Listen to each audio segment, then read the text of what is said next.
100% off the strength, man. Off the strength. Can't get that off the strength. What's good, everybody? What's good? Welcome back to yet another episode of Off the Strength, where we're giving you the inside look into all things wellness culture. I'm a trainer called Tony, and of course, with me, I got a gentleman of extraordinary league. KR Jones is in the building. That's right, folks. We are back. And ladies and gentlemen, boys and girls, you are now in store for a treat. Ain't that right, Brother Jones? You goddamn right, man. This back to back to back. Again, we bring in the friends to the show to make sure that everything knows. Now, I have to say, before we go any further, the most deepest heartfelt apology to this brother over here, because this man is supposed to be on this show probably like a good 4 or 5 times by now. And John, I gotta tell you, man, the first time I had to reschedule, I did not anticipate this being the reason that's why we needed to move. I was like, I wanted to be here, I swear. Everything I wanted to do on that damn Friday got interrupted by the Monday of me getting hit by this damn van, man. So that was one. And then I had some family shit and all types of other stuff. But long story made less long. This brother has been somebody that I have watched from afar. When we first had a chance to meet, I was like, oh man, this is the brother who's been getting people doing all these kettlebell swings uptown. He got black people touching kettlebells. I ain't seen that in a long time. It was Gear Sport, all his Russians and all the rest of that stuff. Black. That's what I was about to say. The kettle calling? No, it's the kettle calling. I see where you was going with it. Look at the kettle calling you black. I seen him up there, and then he was getting up with Tamika. You know, Tamika Rochester's been on the show. I was like, damn, man, we ain't even get this brother on here yet. I see him with Tamika. Now I seen him with the homie Q. I was like, damn, he out there with Q too, and the whole Uptown crew. Bro, we got to make some noise in here for Jah Washington one time, man. Make some noise for this brother. Appreciate it. Because I'm finally here saying thank you for coming through. And it wasn't going to be anything that stopped me from coming here today, bro. I promise you that. Much appreciated. I knew we were going to get it done at some point. It was going to happen. Got to take care of yourself first, bro. Hell yeah, man. So, yo, Jah, there might be some people out there that don't understand what I just finished talking about, how you got Uptown doing a whole different type of motion going on, man. And I seen you moving, I seen you training, you getting people all kind of inspired, man. People might not know the full glory. Ain't that right, Brother Jones? They damn sure don't. We got a couple new people, the lay people out there. We got to explain to them what's going on in these fitness streets in NYC and abroad now. Could you start it off a little something like this for me, brother? Can you let people know who you are, where you're from, and then we're going to jump into your story? So, Jahkeen Washington. Most people know me by Jah. Jah Holla, if you grew up in Harlem. Hey. 36 years old, born and raised in Harlem. Grew up playing a lot of sports, was an athlete. Went to school in Connecticut 4 years. Economics, human development major. Worked in finance for 9 years. In 2016, quit my job to be an entrepreneur. Got into fitness, found a knack for it, really enjoyed it. You know, really wanted to help my community and found this to be one way to kind of jump into that and be supportive outside of a number of other things that I've been doing that we can talk about. But I'm just a guy in the community that loves his people. I love Harlem, and I'm trying to figure out a way to obviously be successful and give back at the same time. And I'm trying to figure out a number of different ways to do that. And again, you know, health and wellness has been number one and super important to me. Man, all about that. Uptown, Kyle. Yeah. You know them Uptown vibes, Uptown, man. baby. Got to get in there, man. You know, where we going to take this after, Jones? I mean, you kind of sprinkled it out a little bit, but we're gonna take you back, right? We're gonna take you back to the beginning. You told us about Harlem, but the way we started off is, where were you when you fell in love with this thing we call wellness? I mean, so I've always been an athlete, so being in shape has always been an importance. Much more important now. Just more knowledgeable. Things are more important that I didn't really take seriously or just didn't have the education on.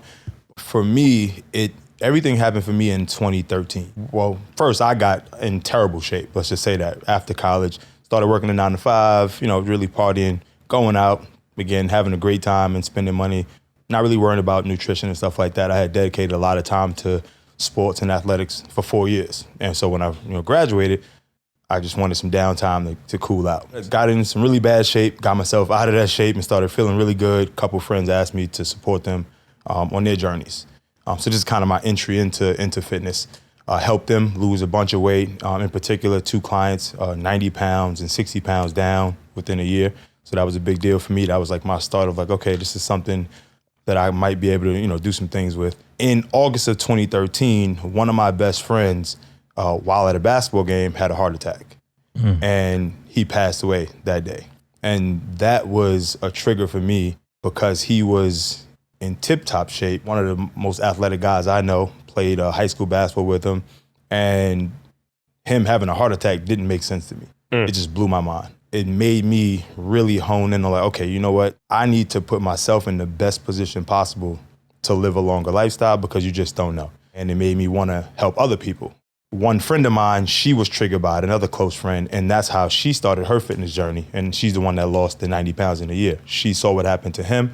She never really paid attention to her health and wellness. And she was, 300 some pounds, and that really triggered her. Like, I need to figure this out. Between her wanting to get it together and coming to me specifically, and that situation, it was just an eye opener for me. And he was one of the main supporters when I started out in Riverbank State Park doing my boot camps with 5 people religiously every Saturday. He was there. And he's like, you're on to something. Like, I really enjoy being out here with you. I'm passionate about what you're doing. You need to figure this out and go forward with it. Well, he's looking down on me now, but he didn't get a chance to be here and just watch this stuff grow and build. But every time I do something, I do think about that, and it keeps me motivated. Man, first of all, just condolences for the loss, but see that has empowered you to do a lot since then, to start with 5 people from the early inception to, I know people could check out what you're doing now. And I mean, I always knew that there was a deep passion behind what you were doing, but I couldn't really understand where that was coming from. And it's the same thing is true for a lot of the people that, you cross paths with in this industry. There's some people, Ja, who just show up and they want to do it for reasons that are not going to be as directly tied to community and that are directly tied to the empowerment and the proliferation of people. But I saw that was something that was true from the very beginning when we crossed paths. I was like, okay, this brother's moving for a different reason. Yes, he's getting people into crazy, phenomenal shape, but it's about a much bigger part of the story. When did that start to become clear to you? So I was a 4-year starting point guard in college. I played basketball in high school, dealing with different egos and personalities, but I'm getting them on the same page to get to a common goal. So I love that aspect of sports, and I love that community aspect. Like, I don't have a ton of family, not really family-oriented person, so I have a ton of friends. And so for them, that's family and that's community, and I really love that environment. So I've kind of taken the little bits and pieces of my, even in finance, with my job was sort of sales and tech blended. Again, a lot of conversations and meetings and talking to people. So I got into a good groove in terms of like bringing people together and creating something that everybody is energetic and passionate about. So with the community stuff, particularly in Harlem, growing up, I didn't see, fitness wasn't important. Health and wellness wasn't really a thing, or it wasn't something that people like really dove into and looked into, right? I ate McDonald's all the time. I ate fast food all the time. There wasn't really any healthy options unless like my mom cooked. And when she cooked, she's from down south, so she was throwing down. Hey, man. All right? It was love. It wasn't healthy. I was about to say, a lot of love on the plate. I would love to have some of that later on, actually. But, but again, the priorities weren't there in terms of like, there wasn't the knowledge, it wasn't the education. And so when I got the opportunity to build something, I started thinking about these things that I didn't get a chance to take advantage of. From a fitness standpoint, as an athlete growing up, I really didn't have anywhere to train. So I was always relying on the same movements, push-ups and pull-ups and dips, and I just played. But like when I got to college, when you look at these guys who are coming from all over the place, they're already weightlifting. They've already been doing all sorts of drills. They had strength coaches in high school. I couldn't take advantage of none of that, so they already had the upper hand. And quite frankly, like I feel like, that's just kind of how it's been for minorities in general. There's always like, we have to do a little bit more to get ahead, right? With less all the time. And we kill it, but it's just unfortunate that we have to do that. So for me, it's just, wanting to kind of bridge the gap and do whatever I could. So fitness became one way to build a community, get people together, health, wellness, but also now I got a community that's a network, right? It became bigger than fitness. Everyone is coming together. Hey, I'm going to JTW Fit to see my friends, to hang out, right? But I'm also getting in shape. It was like a little spin on it versus like, oh, here we go. I got to go to this Saturday morning boot camp because I know I need to get up and work out, knowing you don't want to. It became less tedious, more habit, and just fun.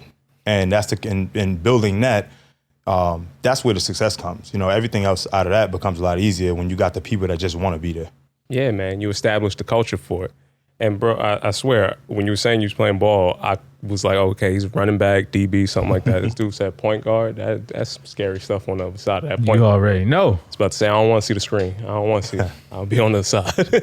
Defensive prowess, up in your ass the whole time, all day long, So, that was fun though. That was my pastime. That's what I did to release stress. It was the only thing I loved doing. It's what helped me, do well in school because I just really wanted to play. So I lean on sports as, it's been something that's super important and it's guided me the whole way. I think about, Tone knows I played sports too my whole life, and we always get into that basketball conversation, which we're not going to get into right now. But the thing that I think about most is I truly believe being a point guard is way more than just the act of, right? Because as a point guard, you're the general on the floor. You know what I mean? Like everything has to run through you. And not only that, but you have to create opportunities for other people, right? Which can directly tie into something that you're doing today, like career-wise. It's like, as a point guard, yeah, I can score, but it ain't about me. Like, how can I get the ball in the post? How can I get my man on the wing activated? You know what I mean? Like, how can I break down this defense or this problem that I have in front of me and score and win a game ultimately? And I think those kind of things get lost in sports a lot of times, and people don't realize, like, that's what the value is. Like, yeah, this game is cool, but I can take this and put it into real life and real action and build that community, So I can only appreciate a point guard in here, you know what I mean? And we got to play ball one day, Tone, and you got to be there to referee. That's what I was about to say. The way that this foot is set up on the sideline, I'll keep all the score.